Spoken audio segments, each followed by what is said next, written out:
Waalaikumsalam wabarakatuh. warahmatullahi Waalaikumsalam. wabarakatuh.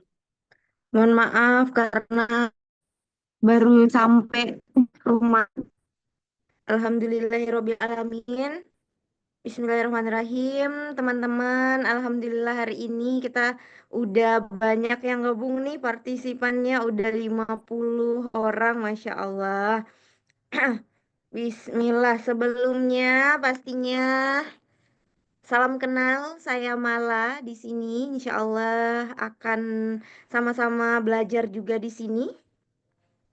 Untuk kita hari ini dapatkan belajar, dapat ilmu-ilmu juga pastinya ya.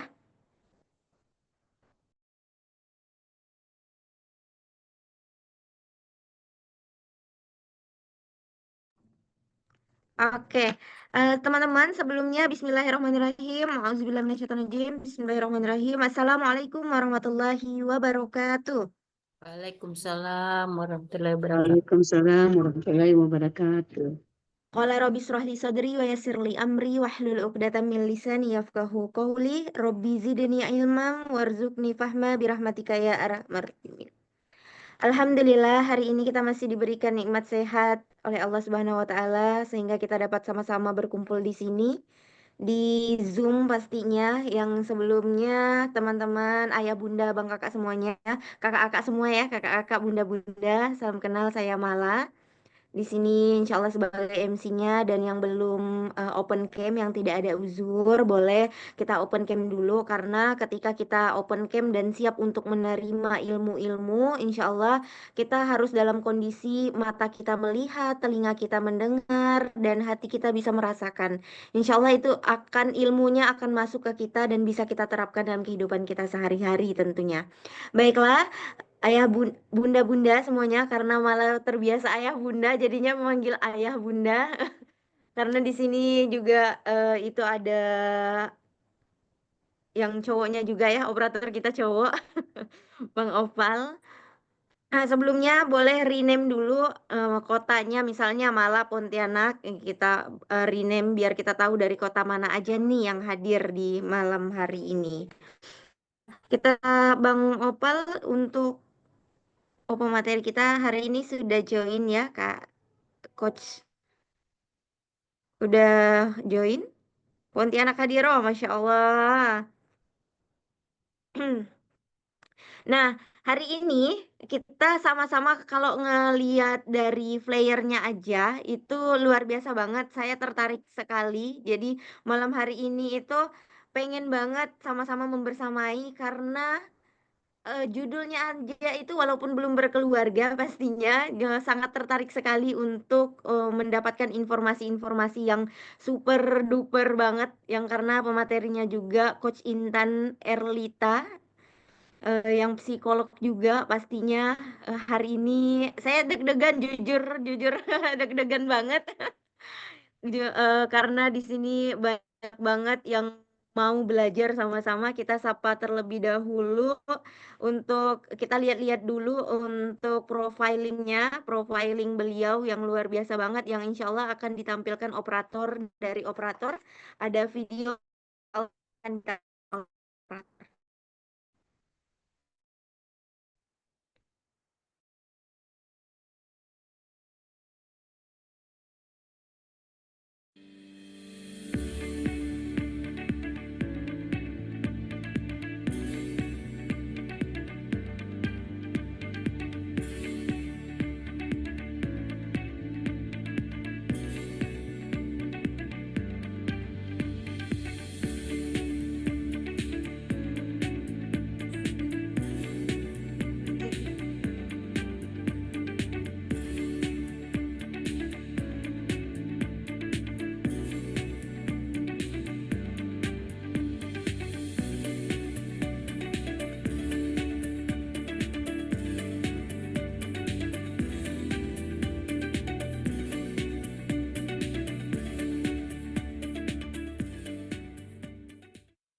Masya Allah, Coach Intan. Kita manggilnya Coach Intan aja kali ya. Kita sapa terlebih dahulu. Assalamualaikum, Coach.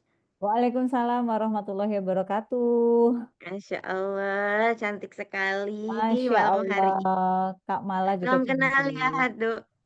Dok, ya, saking malah gugup nih. Coach, hari ini kita Hmm, kan pengen malah sebagai anak juga yang anak merekam semuanya. Dari ya. judulnya aja itu sangat-sangat terinspirasi banget karena kalau yang ibu yang sudah mempunyai anak pastinya juga sangat belajar banget lah mengenai judul yang ini saja, apalagi nanti isi-isinya ya, Coach ya. Saya Ya. juga hari ini mau belajar banget sama coach yang semuanya sudah siap malam hari ini, sudah mempersiapkan alat-alat tempurnya pastinya. Teman-teman, bunda-bunda Ya, silakan ya. mempersiapkan alat tempurnya karena sejatinya kita tuh nggak bisa langsung ingat semuanya apa yang disampaikan. Jadi kita butuh alat tempur Ya. untuk mengabadikan itu. Tanpa berpanjang lebar lagi, pastinya kami persilakan kepada Coach Intan. Oke, terima kasih Kak Mala atas waktu dan kesempatannya. Pertama-tama saya ingin mengucapkan terima kasih untuk teman saya, sahabat saya, coach juga ya. Ada Coach Sherly ya. Coach Lia, apa kabar? Assalamualaikum. Masya Allah, tabarakallah. Waalaikumsalam warahmatullahi wabarakatuh, Coach Intan. Apa Sehat. kabar? Sehat, alhamdulillah. Jadi teman-teman nih, Coach Lia ini teman aku belajar menjadi coach. Masya Wah, Allah. saya berguru pada beliau. Masya Allah, kesempatannya ya, luar biasa.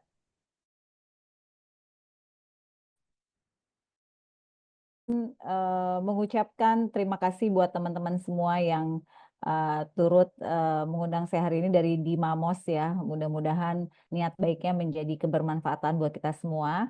Tentunya sebelum mulai mungkin kita membaca basmalah dulu ya. Semoga Allah memberikan kelancaran, kelancaran materinya, kelancaran sinyalnya. Karena kalau udah sinyal di luar kuasa saya ya teman-teman ya.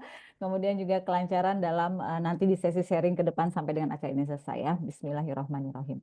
Oke, hari ini kita akan membahas mengenai anak merekam semuanya. Dan tadi Kamala juga bilang ada ibu di sini ya, ada ayah, kemudian ada juga calon ibu dan ayah ya. Masya Allah nih semuanya ngumpul di sini. Malah saya bersyukur kalau ada ayah yang hadir di sini karena parenting itu bukan hanya gudangnya para ibu ya, tapi ayah juga harus hadir. Kemudian juga buat yang masih single-single, justru ini kalian pemenangnya karena belum jadi ibu ilmunya udah matang ya. Kalau saya kebalik dulu, punya anak dulu baru saya belajar ilmu parenting ya. Jadi babak belur, belajar sambil langsung praktek. Nah, sekarang saya izinkan untuk share slide dulu ya. Saya akan share sedikit mengenai materi kita hari ini tentang anak merekam semuanya. Kalau kita bicara tentang anak merekam semuanya, tentunya ya ini satu hal yang kita tahu memang anak itu akan mempola apa yang orang tuanya lakukan ya. Jadi anak itu kalau dalam ilmu psikologinya tuh anak melihat, mendengar, kemudian meniru. Nah, ini kalau yang udah pada sering ikut parenting sama aku pasti sering ngulang masalah 3M ini karena kita kalau hanya bagus secara lisan ya, nasihat-nasihat kepada anak, tapi anak nggak melihat kita melakukan nasihat itu, ya akhirnya ya jadi sebuah nasihat bagus aja gitu, tapi nggak akan merubah karakter dari si anak ini. Dan ternyata yang direkam oleh anak itu banyak banget. Nah, apa aja sih yang direkam oleh anak? Ini nanti kan kita bahas ke belakang. Kenapa penting kita harus memahami bahwa ternyata anak mempunyai kemampuan merekam semuanya, ya? Karena ternyata ini untuk modal ngebangun fondasi emosional. Kita tahu ya sama-sama sekarang di yang viral-viral gitu, banyak anak-anak tuh kayak nggak mampu untuk mengendalikan emosinya ya. Gak usah jauh-jauh deh, sekarang pelaku bullying itu kayaknya udah lebih mengerikan ya, lebih ke arah kriminal ya. Kalau misalnya lawannya belum babak belur, belum sampai semaput ya, bahkan beberapa di antaranya sampai meninggal dunia gitu menjadi korbannya, tuh pelaku nggak akan berhenti untuk mukulin gitu ya. Nah ini kan berarti satu hal yang harus cermati adalah ada apa dengan emosionalnya anak-anak sekarang kok kayaknya gampang banget kayak sumbu pendek gitu, gampang banget tersulut dan nggak bisa mengontrol emosinya. Tentu ini ada hubungannya dengan fondasi emosional yang mungkin kurang kuat sewaktu di rumah sehingga dia tidak menjadi karakter yang kuat di kemudian hari. Nah, kita masuk ke masalah otak ya. Jadi otak anak ini seperti sebuah memori rekaman nih, ayah bunda ya, teman-teman semuanya. Jadi dia kayak merekam ya. Otak anak itu dia seperti sponge ya. Jadi kalau ayah, bunda, terus kakak-kakak semua, kita suka lihat spons ya untuk cuci piring gitu ya. Itu kalau ditaruh di air kan, mau airnya bersih, airnya kotor, pasti spons itu menyerap airnya gitu. Nah, analogi ini adalah untuk otak anak-anak, khususnya untuk anak-anak di usia golden age, usia 0 sampai 5, usia sampai 7. Jadi dia merekam semua yang dia lihat, yang dia dengar, apa yang kita orang tua lakukan. Tapi dia nggak bisa memfilter mana yang baik, mana yang nggak baik. Jadi diserap aja semuanya. Maka kenapa ada istilah buah jatuh tidak jauh dari pohonnya, ya kan? Kecuali ketendang, jauh banget gitu ya. Tapi rata-rata nggak jauh dari pohonnya. Atau ada orang istilahnya bilangnya like mother, like daughter, like mother, like father, like son. Kenapa? Ya karena pasti anak tuh mempola orang tuanya. Apa? Dia menyerap.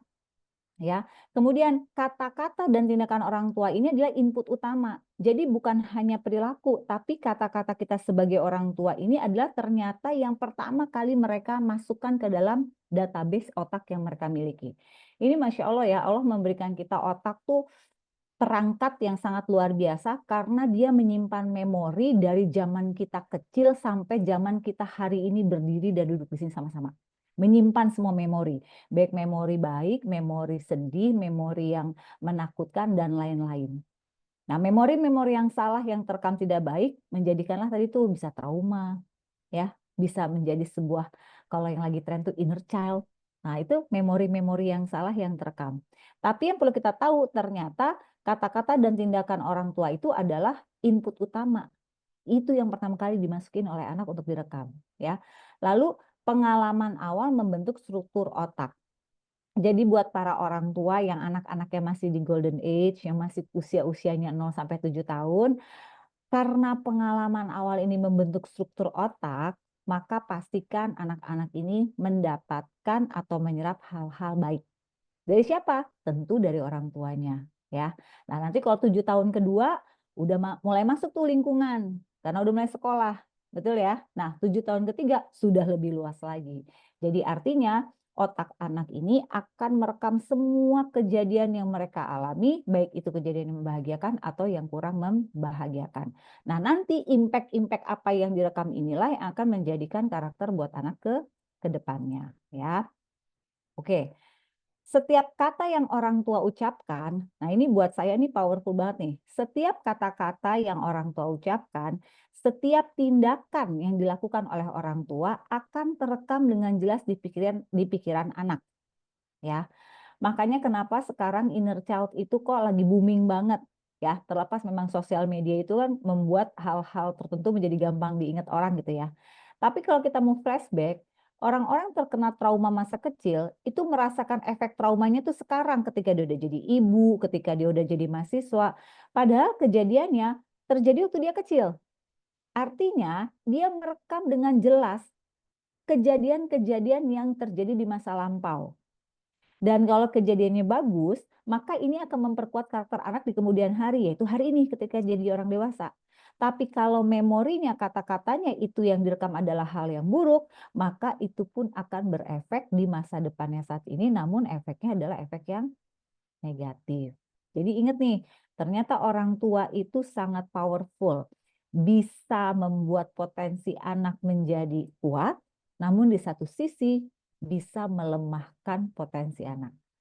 Nah, jadi benar-benar kalau kata orang tua zaman dulu kan bilang gini ya, kalau jadi orang tua tuh hati-hati lisannya nanti kalau malaikat lewat diaminkan. Ternyata kalau secara ilmunya, ya karena ternyata otak anak itu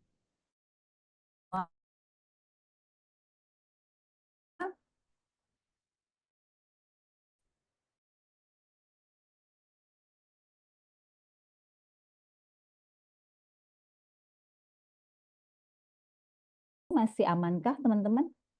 Masih bisa di catch? Agak nge-freeze ya, Coach. Karena aku lihat teman-teman pada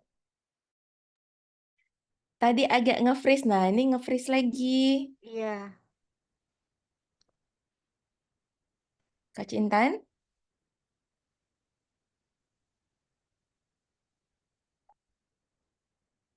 Video dan suaranya agak nge-freeze.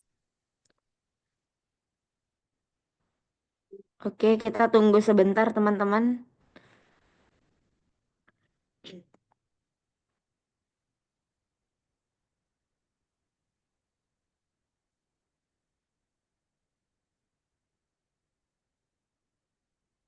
Oke, baik, kita tunggu sebentar untuk Coach Intan gabung kembali. Bisa jadi jaringannya juga.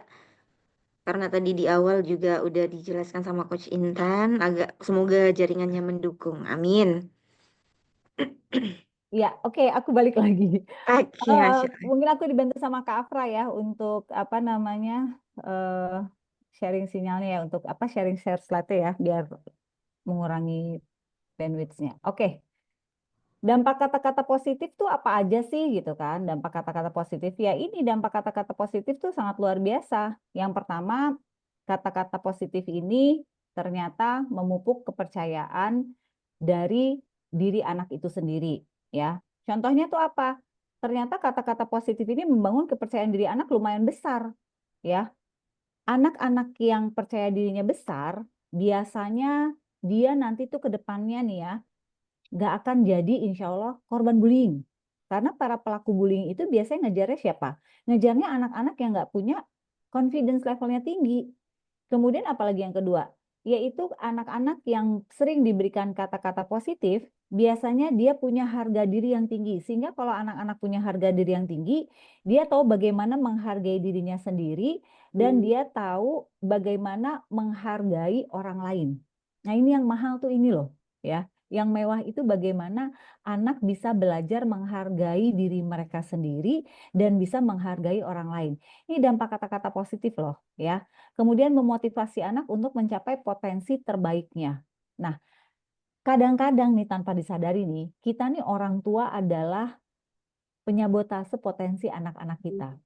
Karena anak yang lahir ke dunia itu, mereka semua itu lahir bukan kertas putih kosong melompong, tapi kertas putih yang disertai oleh potensinya. Nah, jadi ketika Allah menciptakan manusia itu bukan kertas putih kosong aja, tapi udah dengan potensi-potensinya. Cuma terkadang seringlah nih keucap kata-kata yang kurang baik dari kita lisan. Misalnya, kamu nih jadi anak susah banget sih dibilangin, ngeyel banget sih. Nah, kadang-kadang kita orang tua gitu ya, suka kelepas omongan-omongan kayak gitu ya.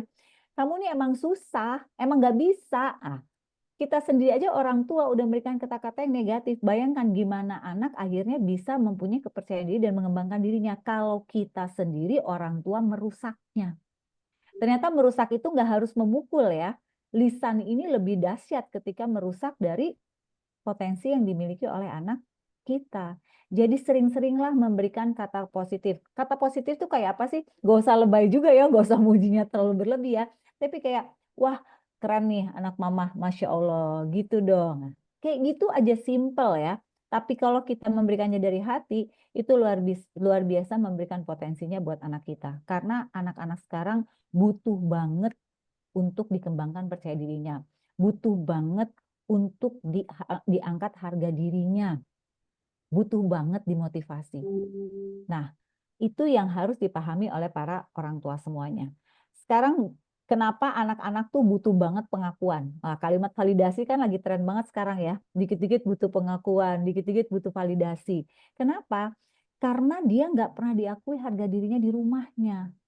Karena dia nggak pernah diakui di rumahnya ini bahwa di rumahnya ini dia bisa melakukan hal yang terbaik. Dia nggak pernah diakui sehingga dia mencari pengakuan di luar, bayangin. Dengan cara apa? Ya udah dia posting-posting. Anak-anak sekarang kan gitu kan, melakukan hal-hal yang aneh-aneh di sosial media buat apa? Pengakuan. Kalau di rumah udah sering mendapatkan pengakuan dari kita orang tuanya, sering mendapatkan kata-kata yang positif, kata-kata yang baik, maka anak kita nggak akan cari perhatian di luar dengan cara yang negatif. Nah, jadi kejawab ya kenapa sekarang kok di era sosial media banyak banget yang aneh makin aneh gitu ya, yang benar juga banyak gitu ya. Ini tergantung bagaimana pola asuh di rumah. Oke, boleh next Kak Afra? Selanjutnya ini dia nih, kata-kata memiliki kekuatan yang luar biasa. Makanya orang-orang suka bilang kan hati-hati dengan lisan kalian. Lisan kalian itu lebih tajam daripada sebilah pisau. Karena kata-kata ini ketika orang tua memberikan pujian dan dorongan pada anak, sejatinya orang tua sedang menanamkan benih kepercayaan diri dalam diri anaknya.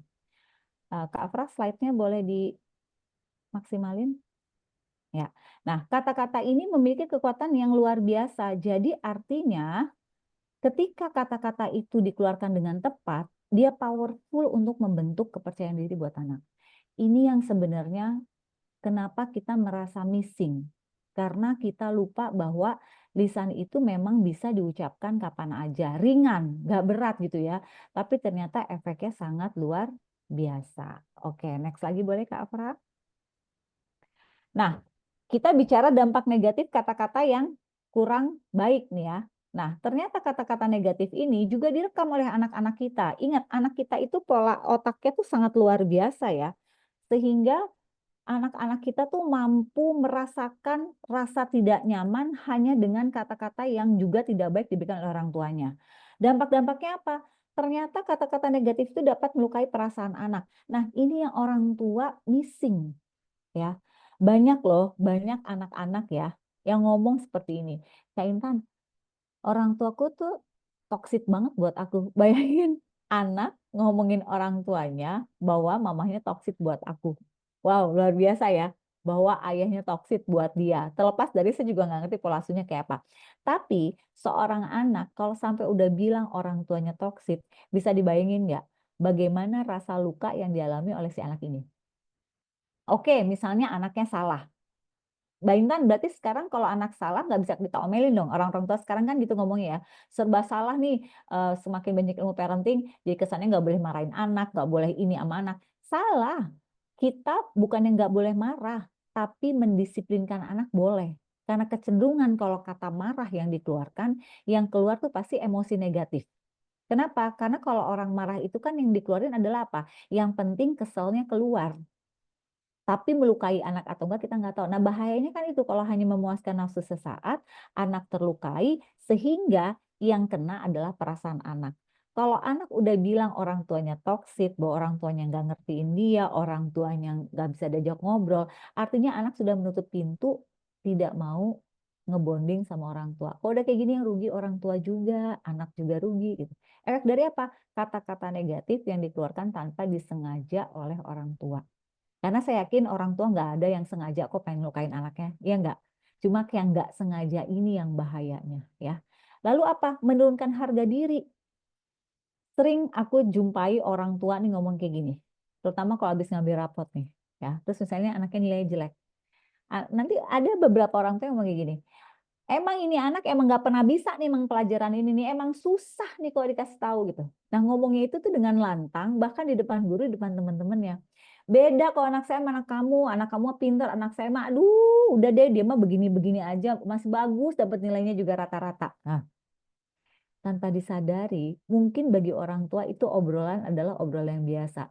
Tapi tahu nggak, kita tuh lagi menurunkan harga diri anak loh. Bayangin ya, kita dibandingin nggak enak, betul nggak? Apalagi dibandinginnya di depan orang banyak. Nah, terkadang obrolan-obrolan itu yang anak merasa nggak nyaman. Kenapa? Karena harga dirinya merasa tidak dijaga. Nah, sedihnya nggak dijaganya sama siapa? Sama orang tuanya. Bayangin deh tuh, gimana crashnya anak kita dan rapuhnya karakter anak kita, karena ternyata yang melukai adalah orang tuanya dengan kata-kata yang negatif. Lalu, ternyata seringnya anak mendengarkan kata-kata negatif, ini membentuk pola pikir yang negatif juga. Orang yang dilahirkan, ya, sehari-harinya hanya dengar omongan kata negatif, maka akan terbentuk polanya adalah negatif. Sama halnya ketika kita masak, ya, kita masak nih, kita mengolah adonan.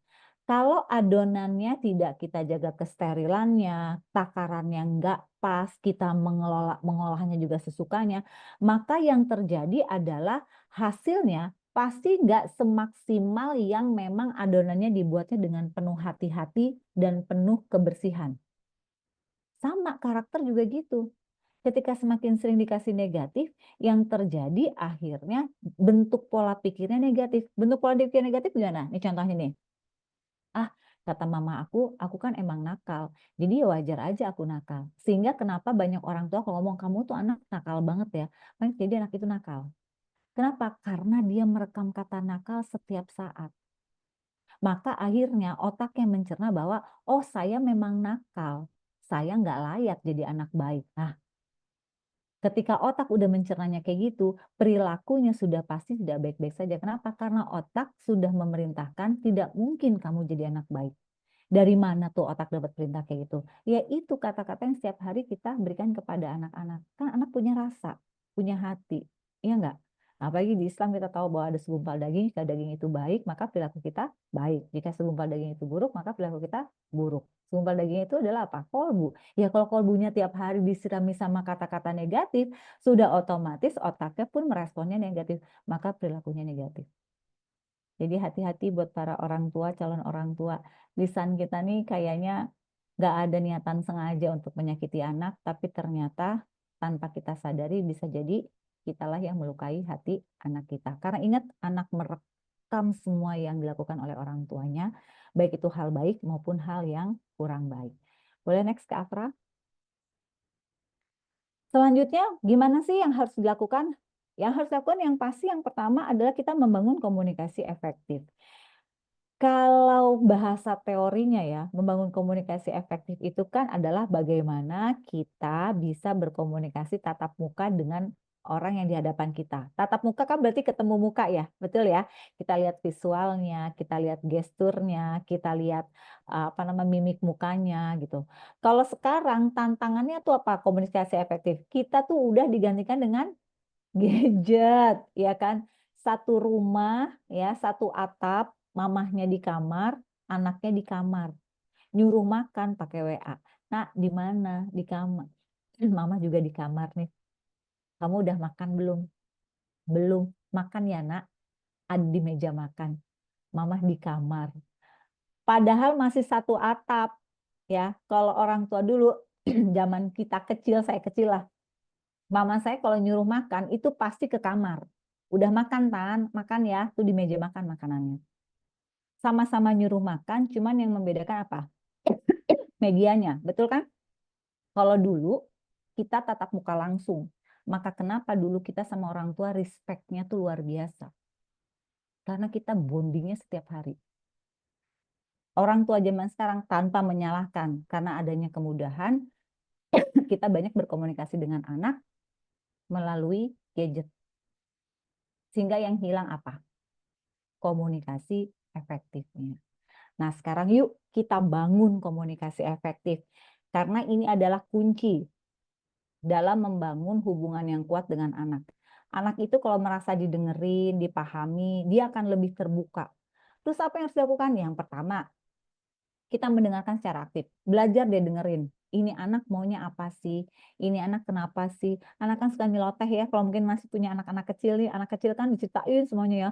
Bunda tadi bekal aku kayak gini-gini, teman aku bekalnya ini. Dengerin deh. Karena dari kecil dia biasa didengerin, maka sudah besar kalau dia butuh teman cerita, dia larinya ke ibu bapaknya. Kalau dari kecil aja dia cerita, kita jawabnya gini, aduh bawel banget sih, iya mama ngerti, aduh capek. Maka dia mendapatkan pesan apa ke dalam diri dia, oh berarti mama aku nggak suka kalau aku cerita banyak, mulai hari ini aku nggak usah cerita apa-apa dia mama aku. Sampai besar tuh anak kalau mau cerita nggak akan orang tuanya yang dicari. Jadi kejawab ya, kenapa ada anak sama orang tuanya dari kecil sampai gede tuh apa-apa diceritain, ada anak sama orang tuanya nggak mau cerita apa-apa. Nah, ini pasti ada penyebabnya. Ya, karena sejatinya secara naturalnya anak itu lebih nyaman bercerita dengan orang tuanya. Karena kan safety zone-nya pertama buat manusia adalah siapa? Keluarga. Ya. Kemudian berikan validasi pada perasaan anak. Ini penting untuk kita memahami bahwa anak itu butuh diakui. Nah, ini validasi deh. Oh, kamu lagi sedih ya. Kamu lagi happy ya. Kenapa kamu happy, Nak? Kamu sedih kenapa, Nak? Tadi kenapa kamu marah, Nak? Iya, Bunda ngerti apa yang kamu rasakan. Validasi. Karena kalau nggak divalidasi, nggak diakuin, terus kita bilang, kamu aja yang lebay, digituin aja marah. Kan kadang-kadang gitu ya respon kita ya. Masa digituin aja nangis, lembek banget. Laki-laki tuh jangan nangis. Apa kalimat kayak gitu jahat banget. Laki-laki tuh dikasih sama Allah boleh nangis loh. Kena maaf kita nggak boleh loh. Itu yang menyebabkan akhirnya sadis ya. Banyak KDRT meningkat ya. Nggak apa-apa loh laki-laki nangis. Nangis itu kan emosi yang dikasih sama Allah, ya kan? Jadi nggak apa-apa validasi. Nggak apa-apa kamu nangis, Nak. Belajar dari sedih ini. Tapi ayo kita bangkit, Nak. Bunda yakin kamu bisa. Nah gitu validasi. Kalau anak nggak divalidasi, ya, atau kita anak datang nangis, marah. Jadi orang makanya jangan ngambekan, nah, kan gitu ya kadang-kadang ya. Dia nggak divalidasi, besoknya dia nggak akan menunjukkan apa yang sedang terjadi sama dia. Kita yang bingung loh. Nih anak sedih apa-apa ya, apa sih yang dia rasain? Nah, itu banyak tuh akhirnya orang tua yang konsul sama aku. Karena apa? Nggak bisa nebak anak lagi kenapa. Jadi validasi, terima dulu apa yang dia rasakan. Salah benernya belakangan, tenangin dulu. Kalau salah, tetap disalahin. Jangan dibela atas sebuah kesalahan yang sudah dilakukan. Dia harus belajar tanggung jawab. Tapi validasi dulu kenapa dia melakukan itu. Kenapa dia mukul temennya. Kenapa dia nyontek. Kenapa dia melakukan kesalahan. Validasi dulu. Tapi kesalahan tetap harus dihukum. Karena anak harus belajar konsekuensi. Kok sekarang kan kebalik ibu-ibu. Ya, nggak tahu mudah-mudahan di sini enggak ya. Coach Lia ya, mudah-mudahan baik-baik semua orang tuanya ya. Kalau sekarang kan enggak, anak buat salah, entar dulu, yang penting anaknya dibela biar nggak dihukum. Akhirnya anak nggak belajar tentang adanya konsekuensi ketika dia mengambil sebuah kesalahan. Ya, jadi perlu divalidasi nih. Terus yang ketiga, gunakan bahasa yang positif. Tetap kita harus gunakan bahasa yang positif. Susah, Mbak. Ya iya emang susah. Makanya kenapa suka dikatakan bahwa kalau kita lagi emosi, lebih baik kita diam daripada kita berkata hal-hal yang tidak baik. Benar ya? Kan di agama kita kata seperti itu. Ah, ini tujuannya. Jadi bukannya nggak boleh marah, cara marahnya harus tepat. Diganti kata dengan mendisiplinkan. Karena kalau pakai kata marah, yang keluar percayalah lebih banyak kata-kata yang negatif dan menyakitkan dibanding kata-kata yang bisa membuat dia memahami kondisi. Makanya kita paham kenapa kalau di ajaran agama kita, di parenting Islami dikatakan juga, orang tua kalau lagi emosi, lebih baik tahan diri, ke kamar dulu, tenangkan, setelah tenang baru ngobrol sama anak. Nggak boleh kita ngomong dalam emosi, karena apa? Pasti keluar kata-kata yang negatif kalau kita lagi emosi. Akhirnya melukai. Ya. Lalu ajarkan anak mengungkapkan emosi dengan sehat. Nah, ajarin nih. Bunda tahu kamu marah ya, tapi kamu jangan langsung mukul teman kamu dong, nak. Diajarin gini-gini. Nah, kasih tahu. Dengan kita memvalidasi perasaan anak, anak jadi ngerti, oh kalau marah tuh begini loh yang benar. Oh kalau ini yang benar ya begitu ya. Oh yang salah ya benar ya begini. Ya memang harus seperti itu gitu. Ajarkan cara mengungkapkan emosi. Kenapa sekarang terjadi tinggi angka bullying? Karena ketika anak marah, dia nggak ngerti ngontrol emosinya. Bicara emosi, itu adalah kematangan emosional. Maka orang tua harus menjadi garda pertama pengenalan emosional. Nah, jadi tadi ada chat tuh ya, iya benar tapi susah. Ya memang iya. Maka kenapa orang tua jangan pernah berhenti belajar? Karena nggak ada manusia yang sempurna, termasuk saya yang berbicara dibilang gampang. Enggak, anak saya 4, banyak banget loh. Ya, anak saya 4. Ada yang kuliah, ada yang SMA, ada yang SMP, yang kecil SD. Semua unit ada anak saya ya.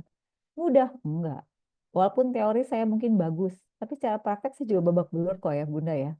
Tapi artinya kalau kita mau belajar, setidaknya kesalahan-kesalahan yang kita lakukan bisa kita minimaliskan. Bukan berarti kita menjadi orang tua yang sempurna. Ini harus di-clearkan. Nggak ada orang tua yang sempurna. Karena manusia nggak sempurna. Tapi jadilah orang tua terbaik bagi anak-anak kita. Itu yang harus kita kejar. Ya, karena mistake pasti ada, kesalahan pasti ada. Ya, oke, boleh next Kak Afra.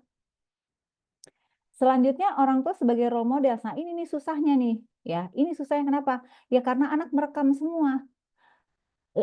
Anak melihat ayahnya kalau kesel mukul. Maka anak ini di sekolah kalau ketemu teman yang ngeselin dipukul. Kenapa? Karena dia lihat di rumahnya ayah memukul kalau ada hal yang ayah nggak sukai. Di rumah dia lihat ibunya suka teriak-teriak kalau manggil orang atau kalau marah. Maka dia ketika nanti di sekolah ketemu hal yang tidak menyenangkan, dia teriak-teriak dan maki orang. Kenapa? Karena dia seperti itu. Pola kan. Nah, kalau kita mau jadi role model, maka pastikan kita menjadi role model terbaik buat anak-anak kita. Kalau kita gagal jadi role model, yang dikhawatirkan apa ya Bunda? Anak kita menjadikan orang lain sebagai role modelsnya dia. Kalau role modelsnya adalah yang bagus. Kalau role modelsnya yang nggak bagus, kita yang akan bingung ngejaganya. Hati-hati nih, anak usia SMP mulai mencari role model di luar dari kita loh ya Bunda.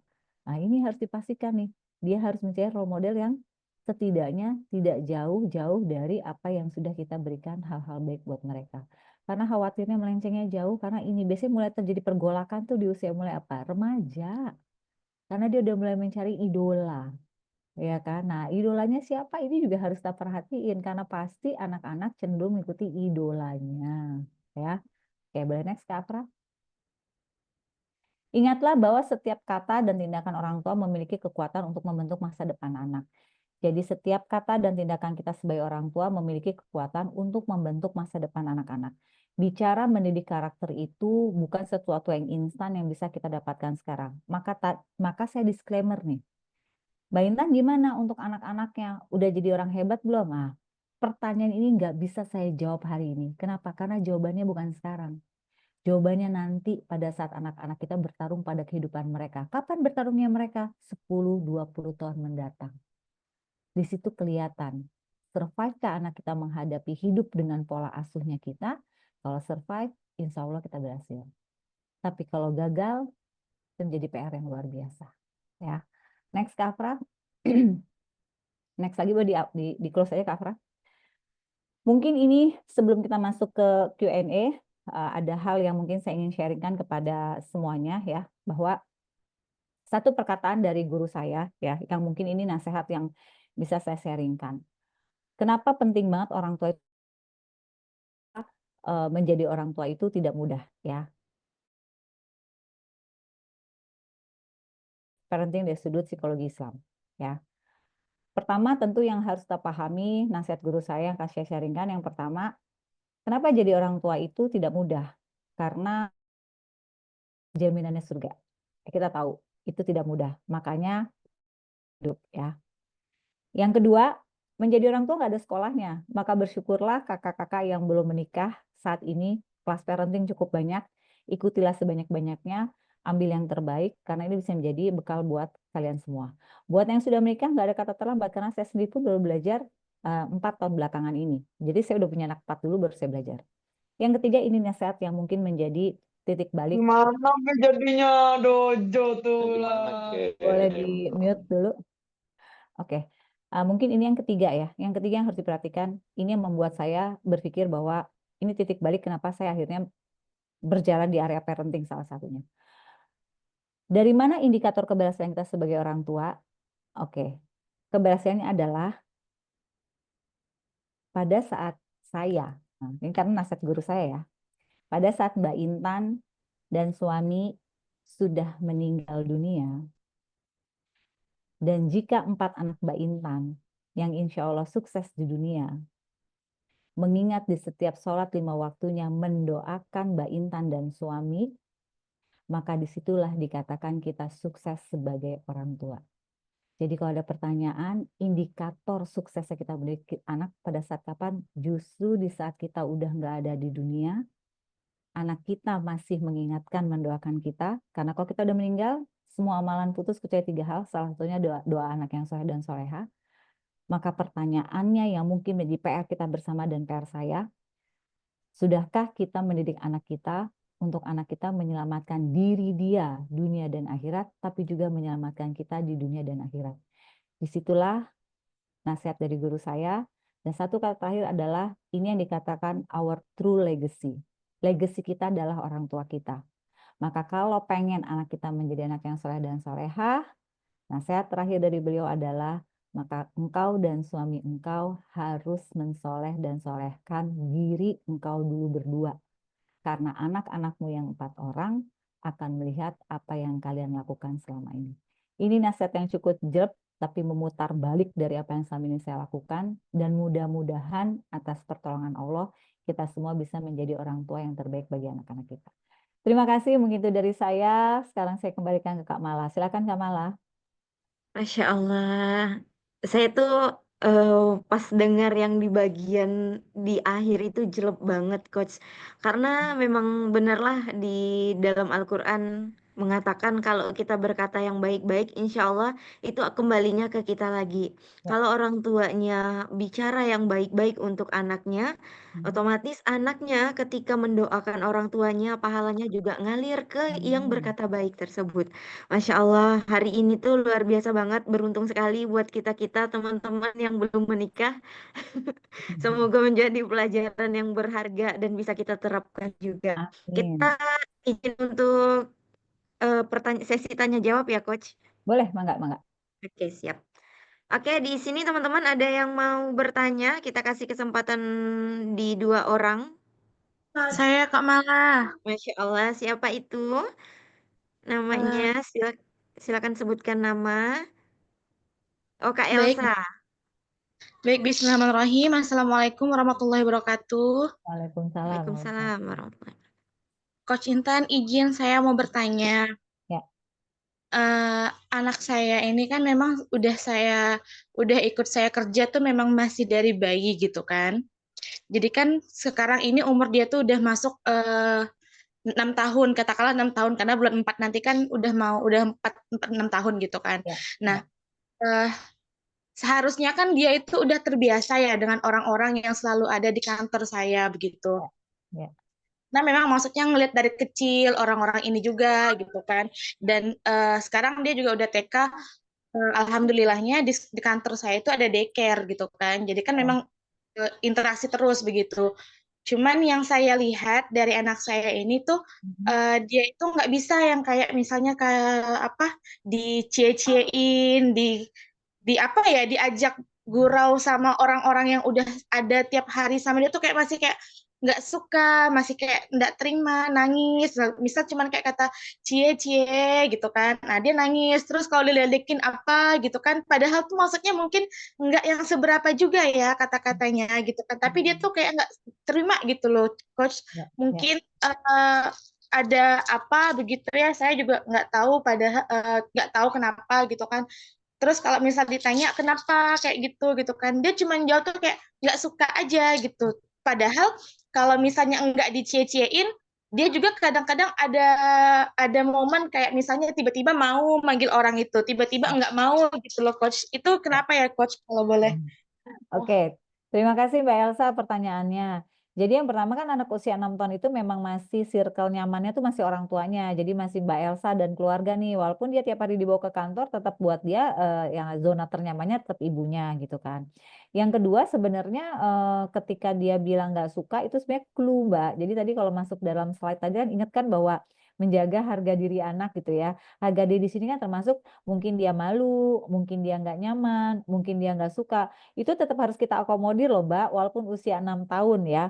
Justru seharusnya nih ya, seharusnya kita yang dewasa, berarti di sini teman-temannya Mbak Elsa nih, harusnya yang tahu kalau anak ini nggak suka dibercandain dengan cara kayak tadi tuh dicie atau di apa gitu. Karena kan usia 6 tahun tuh udah mulai masuk rasa malu, udah mulai muncul rasa dia nyamannya sama siapa selain sama Mbak gitu. Nah, mungkin dia nggak suka dengan bercandaan-bercandaan seperti itu. Kalau saran saya yang pertama, ya Mbak ngobrol sama teman Mbak bahwa anak gua nggak suka lo digituin, jangan dong gitu. Karena khawatirnya apa Mbak? Takutnya nanti malah jadi minder ke anak Mbak. Itu yang pertama. Jadi alangkah baiknya Mbak Elsa yang ngomong baik-baik aja sama teman Mbak bahwa jangan dong, jangan gitu anak gua nggak suka nih digituin ya, bercandain yang lain aja gitu.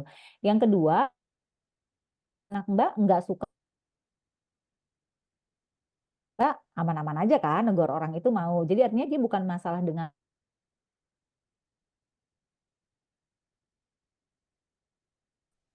apa ya, dia tuh kurang suka dengan cara bercandanya gitu kan. Kita juga suka kayak gitu orang dewasa ya, ada kita nggak nyaman dengan bercandaan seseorang gitu. Nah yang ketiga adalah ini juga sebagai pelajaran buat kita para orang tua bahwa kalau anak kita walaupun masih kecil tapi ketika dia sudah mulai mengungkapkan rasanya, tadi tuh bilang tuh nggak suka, nggak mau, nggak nyaman, tolong didengarkan karena ini bukan hanya ungkapan sebuah kata anak masih kecil tapi sebenarnya pengungkapan saya mudah-mudahan insya Allah ke depannya aman-aman aja. Terima kasih. Syukran. Masya Allah. Baiklah teman-teman, siapa lagi yang mau bertanya silakan raise hand-nya. Dan silakan untuk open cam. Waalaikumsalam. Salam. Boleh saya yang bertanya, Mbak? Iya silakan. Silakan sebutkan namanya Mbak. Silakan Oke, open cam ya. Ya, ini sudah terlihat kah? Ya, sudah. Oke, bismillahirrahmanirrahim. Assalamualaikum warahmatullahi wabarakatuh. Waalaikumsalam wabarakatuh. Sebelumnya saya ucapkan terima kasih atas izin yang sudah diberikan. Saya bisa bertanya kali ini. Masya Allah sekali dengan Kak Intan, saya bisa bicara langsung. Terima kasih sekali. Namanya sama lagi. Saya sering ubek-ubek YouTube-nya. Ya. Bismillah, jadi pertanyaan saya seperti ini langsung saja. Kebetulan saya ibu dari 2 orang anak. Nama saya Intan juga kebetulan Kak Intan. Ya, Ya. saya ibu dari 2 orang anak. Jadi dulu saat pertama, sebentar sayang. Dulu saat pertama saya menikah, kebetulan masih tinggal dengan ibu saya karena memang sudah sendiri, tidak ada ayah sejak kecil. Kami itu hanya tinggal berdua dengan ibu karena kakak-kakak juga sudah jauh. Kemudian saya melahirkan anak pertama pada saat masih bersama ibu saya. Jadi di sini saya ingin membahas tentang yang mungkin fenomenalnya disebut dengan luka pengasuhan ya Kak Intan. Jadi saya jujur banyak sekali melakukan kesalahan, beribu kesalahan ketika mendidik anak pertama saya yang mungkin timbul karena luka pengasuhan yang saya alami dari orang tua saya. Nah, yang membuat saya mungkin agak kurang, apa ya, istilahnya kurang bisa berubah dari pola asuh tersebut karena memang masih tinggal bersama orang tua saya yang memang sampai sekarang saja saya sudah punya 2 anak. Perlakuan dari, mohon maaf sekali ini bukan aib, tapi memang mungkin prinsip orang tua saya tetap seperti itu memperlakukan saya meskipun sekarang sudah 2 anak istilahnya. Jadi saya memang dari dulu bukan bermaksud mau apa-apa, tapi memang tidak berhenti ikut belajar atau seminar atau lihat YouTube seperti ini tentang parenting ke anak. Ya. Tapi ketika mau apa istilahnya ya, memang kalau saya pikir ini sudah 70% daripada pola asuh yang memang dulu diterapkan kepada saya gitu, mencoba untuk merubah hal yang memang menyakitkannya gitu ya. Karena banyak juga pola asuh positif yang orang tua saya terapkan, itu saya terapkan kembali ke anak saya. Ya. Nah, cuman memang sekarang di anak yang kedua, kebetulan qadarullah orang tua sudah semakin sepuh, jadi kami kembali tinggal bersama, tapi bedanya sekarang orang tua yang saya bawa. Ya. Bukan saya yang tinggal di rumahnya, tapi orang tua yang saya bawa. Nah, justru yang masih jadi kendala ternyata kembali lagi Mbak Intan gitu Ya, yang saya khawatirkan itu seperti itu. Jadi kembali lagi sering terulang hal-hal yang dulu gitu. Karena mungkin karena satu rumah lagi bersama beliau, bersama orang tua saya, jadi kembali memberikan pola asuh pada saya seolah-olah masih anak kecil, tapi dalam artian negatif gitu. Mohon maaf dalam artian negatif. Kemudian ke anak-anak saya juga seperti itu gitu. Jadi saya kadang, Masya Allah ini udah saya biasanya menerapkan seperti ini sih.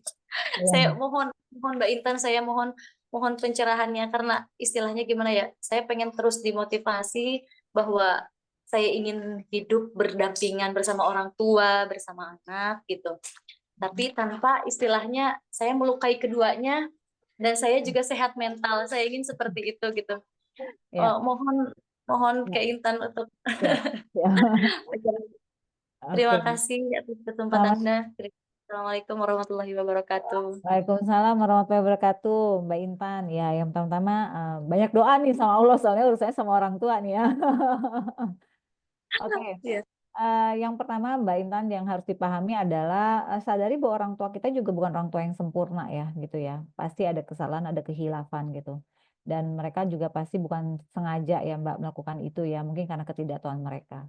Apa yang harus kita lakukan? Yang pertama, kalau memang bisa pisah rumah sih memang lebih pisah rumah ya. Tapi kalau misalnya kondisinya karena orang tua itu sakit, ya tentu kan kita dapat privilege merawat orang tua ya. Jadi dapat 2 kebaikan tuh merawat orang tua gitu kan.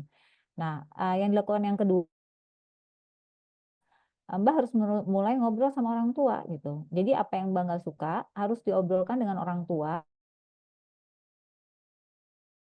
Nggak boleh orang tua nggak akan senang karena sampai kapanpun gitu ya, Mbak Intan, kita tuh tetap anak di mata mereka. Sampai kapanpun kita tetap anak kecil di mata mereka. Dan yang Mbak Intan rasakan, saya rasakan juga Mbak, saya anak bungsu, anak saya udah 4 loh. Tapi setiap saya pulang, saya dianggapnya dipanggilnya bungsu aja gitu. Karena bagi mereka ya memang kita adalah anak-anak buat mereka. Jadi yang harus dilakukan apa? Mbak Intan mulai ngobrol terbuka sama orang tua gitu. Khususnya siapa di sini, mama atau papa, ajak ngobrol. Nah, cuma bukan untuk menyalahkan. Tapi ngobrol dari hati ke hati pakai bahasa anak ke seorang ibu. Nah, nanti insya Allah ya kalau ngomongnya baik-baik mungkin orang tua bisa menerima. Makanya tadi saya bilang, Mbak, banyak-banyak doa ya, supaya dua-duanya dilembutin nih hatinya nih, baik hatinya Mbak Intan maupun hati orang tuanya gitu.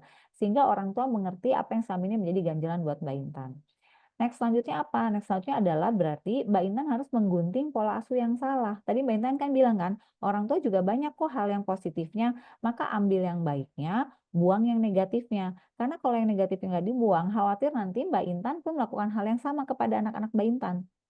Nanti anak-anak Mbak Intan bisa melakukan hal yang sama lagi, akhirnya pola asuh itu tidak putus gitu, karena pola asuh cenderung menurun ya gitu. Jadi artinya gunting pola asuh yang dirasa tidak tepat dan tidak nyaman. Maka kenapa itu pentingnya kita belajar? Kita belajar itu kan untuk mengambil hal yang baik, lalu kita membuang hal yang buruk, sehingga insya Allah pola asuh kita ini adalah udah intisari yang terbaik dari orang tua dan mertua. Gitu ya Mbak Intan ya. Lalu yang terakhir Mbak Intan, yang harus dipahami adalah maafkan. Maafkan orang tua kita yang mungkin pernah salah dalam mengasuh kita. Maafkan orang tua kita yang mungkin pernah melukai kita. Yakini bahwa itu sebuah ketidaksengajaan. Karena saya yakin gak ada orang tua yang sengaja memelukai anaknya. Gitu. Karena kita pun Mbak, kita pun nih, terutama saya yang berbicara nih, bisa jadi saya juga melakukan pengasuhan yang salah pada anak kita. Dan kalau itu terjadi tentu yang kita harapkan apa? Anak kita memaafkan kita kan Mbak. Nah, memaafkan di sini bukan hanya memaafkan orang tua kita, tapi kita lagi memaafkan diri kita atas hal-hal yang tidak nyaman dilakukan di masa lalu. Kalau kita sering memaafkan, maka insya Allah luka pengasuhan atau inner child itu nggak ada, Mbak. Karena yang menyimpan luka pengasuhan itu diri kita sendiri. Kita yang tidak mengizinkan rasa sakit itu untuk pergi. Jadi yang terakhir memaafkan. Maafkan sehingga kita menjadi lebih legowo. Nah, poin-poin ini harus dijalanin, Mbak. Terutama poin untuk kita ngobrol sama orang tua dari hati ke hati untuk berbicara, bukan untuk saling menyalahkan, tapi untuk mencari solusi. Kurang lebih kayak gitu ya Mbak Intan ya. Tidak mudah, tapi insya Allah kalau dijalanin ada solusinya ya. Alhamdulillah, terima kasih sekali. Mohon Sama-sama. doanya dari semuanya Amin, untuk saling Amin, mendoakan. amin. Saling mendoakan saling ya. doakan. Ya, terima Baik, kasih. Masya Allah, sama-sama. banyak banget pertanyaan-pertanyaan yang disampaikan sama teman-teman ya, Coach ya. Dan Ya. mohon izin, Coach, alhamdulillah kita juga dibersamai di sini oleh Dokter Meta yang kebetulan raise hand juga. Mohon izin untuk satu Masya Allah, pertanyaan lagi, mangga, boleh, mangga. Dok? Boleh, boleh, mangga, mangga, mangga, mangga. Saya bukan dok loh, saya psikolog. Coach, Coach dan Dok. Silakan Dokter Meta. Masya Allah, Bismillahirrahmanirrahim. Assalamualaikum warahmatullahi wabarakatuh. Mohon maaf, Coach Intan, saya sedang uzur untuk membuka video karena Baik. sedang karena masih pumping. Oh, oke, silakan, Masya Allah. Silakan, Dok. Oke, Mangga, mangga. baik. Nah, izin Coach Intan, jadi saya adalah ibu dari seorang anak yang masih berusia 7 bulan. Memang suka ikut kelas parenting ya, karena menurut saya jadi orang tua tuh belajar lagi gitu. Ya. Jadi tadi agak tersentak ketika Coach bilang, jangan kita jadi orang tua baru belajar. Nah, itu yang saya lakukan. Pas udah jadi orang tua baru belajar nih kayak gitu. Nah, jadi memang teman-teman yang belum menikah di sini, Masya Allah sekali, banyak-banyaklah ikut kelas parenting karena itu sangat berguna. Dan memang untuk orang-orang yang merasa punya luka masa kecil, itu kita bisa healing sendiri, bisa sembuh sendiri dengan mengikuti yang kayak gini-gini. Nah, gitu. Nah, tadi ada beberapa yang saya screenshot, Coach. Salah satunya adalah membangun komunikasi efektif. Nah, itu kan ada di poin gunakan bahasa yang positif. Nah, kita tahu ya, jadi kayak misalnya generasi milenial ataupun generasi baby boomer itu adalah orang tua yang kalau misalnya milenial punya orang tua yang biasanya kata-katanya itu bukan lebih ke positif ya. Jadi kan yang kelas parenting yang sekarang barulah kita mulai tahu apa itu bahasa cinta, kemudian ternyata melarang anak itu nggak boleh dengan kata jangan, tidak boleh atau apa gitu ya. Maka gunakanlah kata-kata yang positif. Kadang kita itu sulit untuk menemukan kata-kata yang positif gitu. Betul kan? Jadi masih ada tuh kata-kata jangan, nggak boleh, nah gitu. Tapi habis itu sadar sendiri tuh, harusnya nggak gini nih gitu kan. Walaupun anaknya masih bayi gitu ya, karena kan itu harus dimulai dengan sedini mungkin. Nah, Ya. mungkin ada tipsnya nggak ya, Coach gitu? Apakah kita itu harus mulai dari mana nih Ya. gitu untuk berkata-kata positif atau malah ke pasangan dulu atau kayak gimana gitu biar kita lebih lebih bisa gitu Iya, membiasakan iya, iya, iya. kata positif. Nah, gitu. Ya, Akhirnya kan nanti berdampak tuh ke anak juga ya. gitu. Apalagi kalau udah capek kerja, stres gitu-gitu kan, itu udah semuanya langsung lampiasannya ke orang-orang terdekat. Ya, Termasuklah betul. ke anak gitu kan kasihan ya jadinya. Gitu Ya, aja sih, Coach. Terima baik. kasih. Terima kasih Dokter Meta. Pertama-tama Dokter Meta sama aku sama. Kita belajar ketika sudah punya anak ya. Dokter Meta enak anaknya masih baby, jadi belum ada kata terlambat. Saya anaknya udah 4 dok waktu belajar. Masya Allah Masya itulah ya. Allah ya. Walaupun saya psikolog loh, tapi artinya ketika akhirnya belajar concern parentingnya tuh baru di 4 tahun terakhir lah, 4 tahun 5 tahun terakhir ya. Jadi gini, sekarang kan ilmu parenting banyak banget ya. Memang kita harus belajar. Yang pertama belajar emang harus langsung pakarnya, karena saya yakin banget bahwa kalau pakar itu kan belajar ya. Kayak misalnya saya mau bertentang kesehatan ya, saya akan carinya dokter gitu. Di sini dokter Meta gitu. Kenapa? Ya karena menjadi gelar dokter kan itu butuh keilmuan yang lengkap ya. Jadi emang pertama kita harus belajar sama pakarnya. Poin itu kenapa? Supaya kita nggak dapat ilmu yang katanya atau ilmu yang sesat. Karena di dunia parenting mitosnya banyak banget. Ini yang bahayanya ya. Itu yang pertama. Yang kedua adalah pola asuh sekarang tuh banyak banget macamnya ya, dan semua insya Allah baik. Tapi nggak bisa semuanya kita terapkan pada anak kita, bener nggak? Ya, kalau semuanya diterapkan, yang ada nanti akhirnya kita jadi confused sendiri ya, karena katanya ini yang baik, ada bingung mana yang baik, kita nggak ngejalanin. Maka carilah pola asuh satu yang terbaik, yang sesuai dengan diri kita, pasangan kita, dan anak kita. Maka kita harus pahami karakter anak kita ya, karena kalau semuanya diambil, khawatirnya kitanya jadi confused mana yang terbaik buat kita. Ya. Lalu yang ketiga adalah mengenai kata-kata negatif. Sebenarnya bukan nggak boleh pakai kata jangan. Tapi kalau hanya berhenti sampai di jangan, kecenderungan manusia justru akan melakukan hal yang dibilang jangan. Contoh ibu-ibu deh, misalnya dibilang, mah apa namanya handphoneku ketinggalan di rumah ya, jangan ada yang buka ya handphonenya. Udah pasti kita kepo, ya nggak? Yang tadi kita nggak mau kepo sama handphone, jadi kepo karena dibilang jangan. Emang ada apaan sih di handphone itu gitu? Manusia cenderung ketika dibilang jangan akan melakukan. Ya, maka kata jangan harus dilanjutkan dengan why-nya. Jangan dibuka ya handphonenya ya, karena nanti bisa jadi ada ini, takutnya nanti mama kepencet akhirnya oke. Nah, jadi ketika kata jangan itu selesai, maka dia tidak menjadi negatif. Kalau ke anak-anak contoh, jangan lompat-lompat. Jangan lompat-lompat. Kita cuma berhenti kadang-kadang sampai situ aja ya. Sehingga akhirnya anak terchallenge apa? Emang kenapa sih kalau gue lompat-lompat? Nah, lompat deh tuh dia ya. Tapi selesaikan. Nah, jangan lompat-lompat. Karena kalau lompat, Bunda takutnya kamu jatuh. Kalau jatuh nanti kamunya luka. Nah, selesai kan? Sehingga dia ngerti, oh kalau saya lompat, nanti saya bisa jatuh, saya luka. Maka kata jangan bukan yang nggak boleh. Tapi jangan terhenti sampai di situ. Selesaikan kenapa dia tidak boleh melakukan itu. Ya. Nah, yang terakhir, bagaimana sih membiasakan?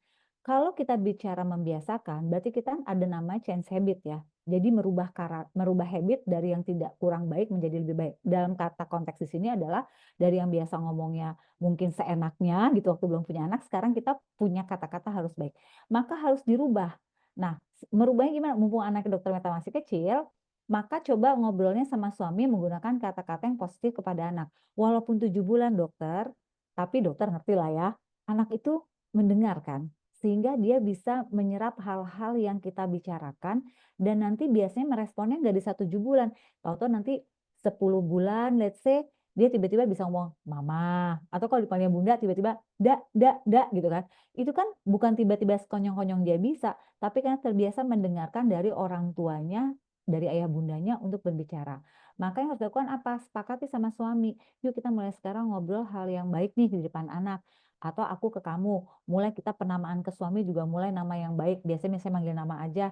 Atau cuman mas atau a. Sekarang punya anak manggilnya ayah. Di depan anak juga ayah. Nah itu pembiasaan-pembiasaan kayak itu adalah merubah dari habit yang tidak biasa menjadi habit yang good habit. Dan change habit ini butuh konsistensi. Kenapa? Karena dia butuh 90 hari. 90 hari itu 3 bulan ya. Minimal ya. Jadi artinya ternyata ketika kita ingin merubah kebiasaan menjadi kebiasaan baik, dibutuhkan kesadaran. Maka saya setuju sepakat dengan Dr. Meta dan ibu-ibu semua ada di sini. Belajarlah ilmu parenting dan jangan pernah berhenti. Percayalah, walaupun anak saya udah kuliah, udah semester 6 saat ini, justru semakin dewasa anak saya, saya semakin belajar dan ilmu itu terus berkembang. Karena kita sebagai orang tua itu sekolahnya nggak ada, sekolah formilnya gitu ya, tapi ujiannya setiap hari gitu. Jadi poinnya adalah itu, ngobrol sama pasangan, ciptakan good habit yang benar, biasakan, kalau ternyata kelepasan, ya banyak-banyak istighfar ya, terus jangan diulang lagi. Karena fungsinya belajar kan kesadaran, ya. Ketika kita melakukan kesalahan, ternyata nggak boleh nih kayak gini. Artinya ilmunya bermanfaat. Jadi ketika kita melakukan kesalahan, timbul kesadaran, artinya pembelajaran kita metodenya udah tepat. Kurang lebih kayak gitu ya Dokter Meta ya. Selamat mengasihi, memberikan ASI kepada anaknya ya. Terima kasih. Masya Allah, banyak banget ilmunya full daging hari ini. Dan teman-teman juga banyak banget yang mau bertanya. Tapi Masya Allahnya nih, kalau kita hari ini kita lanjut waktunya nggak sesuai gitu ya Coach ya. Insya Allah, gimana kalau misalnya nih kita pertanyaan-pertanyaan yang belum terjawab, kalau kita opennya di grup, pada setuju nggak nih? Karena tahu kan kita dapat waktu dari Coach Intan Setuju. nantinya. Ya Wah, siapa tuh? Kayak semangat Allah. banget betulnya. Setuju.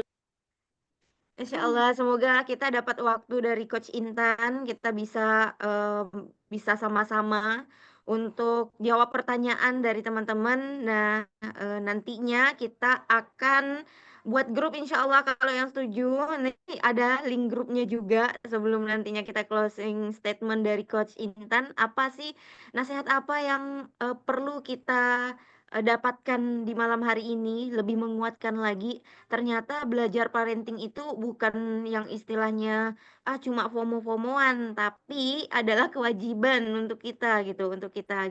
Nah, teman-teman yang pertanyaannya belum terjawab tadi, boleh banget untuk gabung di grup. Semoga kita dapatkan waktu lagi bersama Coach Intan, bisa ada seriesnya untuk kedepannya. Semoga ada Amin. waktunya. Amin. Insya Allah, insya Allah. Silakan join ya teman-teman. Karena tadi tuh banyak yang ini Coach, banyak yang ngechat di grup, di chat admin. Kak, aku dong pertanyaannya segala macam. Jadi Insya Allah. inisiatif dari teman-teman ya udah buatin grup aja buat mana tahu kita dapat jadwalnya Coach Intan lagi gitu. Ya, Bismillah. insya Allah, yang semoga Allah mudahkan. Eh, kita boleh minta closing statementnya Coach, nasihat untuk kami-kami di sini. Baik, ini nasihat buat diri saya sendiri juga ya, karena sama juga saya punya battle dengan anak-anak saya juga gitu ya. Saya juga orang tua juga. Jadi poinnya adalah anak kita itu merekam apa yang kita orang tua lakukan, karena memang anak punya kemampuan dia melihat, mendengar, dan meniru. Jadi jika kita ingin anak kita menjadi orang baik, maka pastikan kita menjadi orang tua yang baik. Jika kita ingin menjadikan anak kita menjadi karakter yang kuat, maka pastikan kita menjadi orang tua yang kuat. Jadi intinya adalah kita dulu yang belajar, kita dulu yang berubah, karena kita adalah role model buat anak-anak kita. Ingat, anak-anak ini merekam semua yang dilakukan oleh orang tuanya, baik lisan maupun perilaku. Maka pastikan kita memberikan good memory kepada mereka, sehingga insya Allah mereka menjadi karakter yang kuat di kemudian hari, bisa sukses, bisa bahagia, selamat bukan hanya di dunia, tapi juga di akhirat. Amin. Terima kasih banyak buat teman-teman semua dari Dimamos. Terima kasih banyak ya, Kamala ya. Masya Allah, makasih banyak ya Coach. Semoga Coach Intan dan keluarga juga sehat selalu. Amin. Semoga bisa membersamai kita lagi di sini. Makasih Amin. waktunya hari ini. Iya, sama-sama. Terima kasih Coach Bu Sami, Intan. sami. Barakallah. Baik, semoga kita bisa lanjutkan ke seri-seri berikutnya. Iya, Coach Lia, makasih Amin. banyak ya waktu kesempatannya. Sama-sama kok, sehat-sehat terus ya. Sehat-sehat Oke, selalu. kita foto dulu nih. Izin foto dulu ya Coach, Oh, biar iya. yang belum open cam silakan open cam dulu biar kelihatan wajah-wajah cantiknya. Ayo, pakai jilbabnya, ayo. Buat yang pakai hijab, ayo. Oke, operator udah siap ya? 3, Bentar nih, masih ada nih 2. Kak. Oke, udah siap? Oh, pada siap semua nih kayaknya. Siap. 3, 2, 1.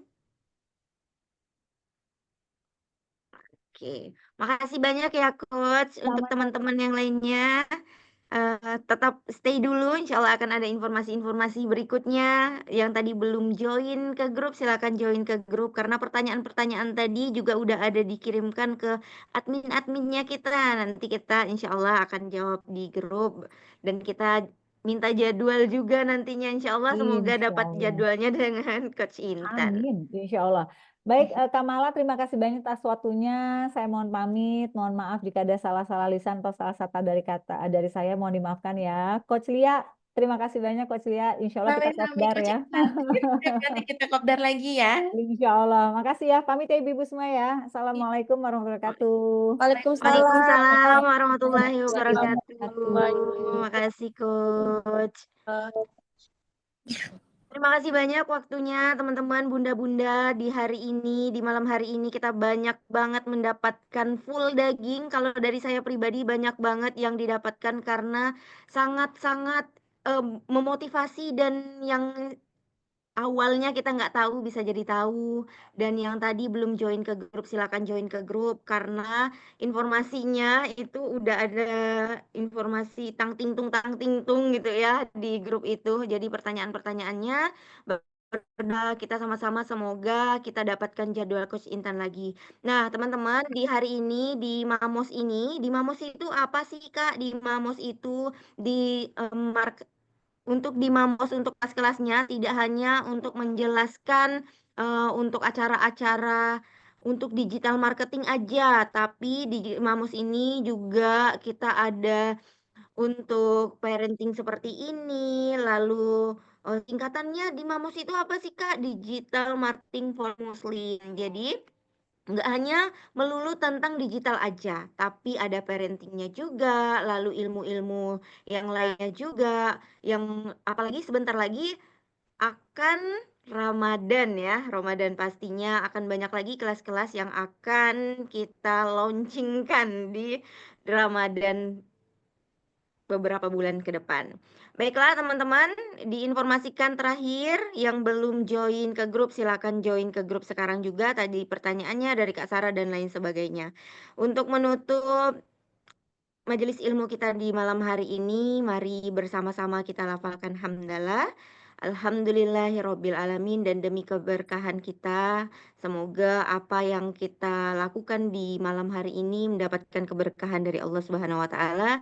Kita tutup dengan melafazkan doa kafaratul majlis. Subhanakallah wa bihamdika asyhadu alla ilaha illa anta astaghfiruka wa atubu ilaik. Saya Mala dan tim di Mamos pamit undur diri, bertemu lagi di kelas-kelas berikutnya. Semoga sehat-sehat selalu ya, bunda-bunda, kakak-kakak semuanya. Amin. Banget Kak Mala. Masya Allah, Masya Allah. Wassalamualaikum warahmatullahi wabarakatuh. Waalaikumsalam warahmatullahi wabarakatuh. Dadah. Selamat istirahat semuanya. Dek, Mama mau live, Dek.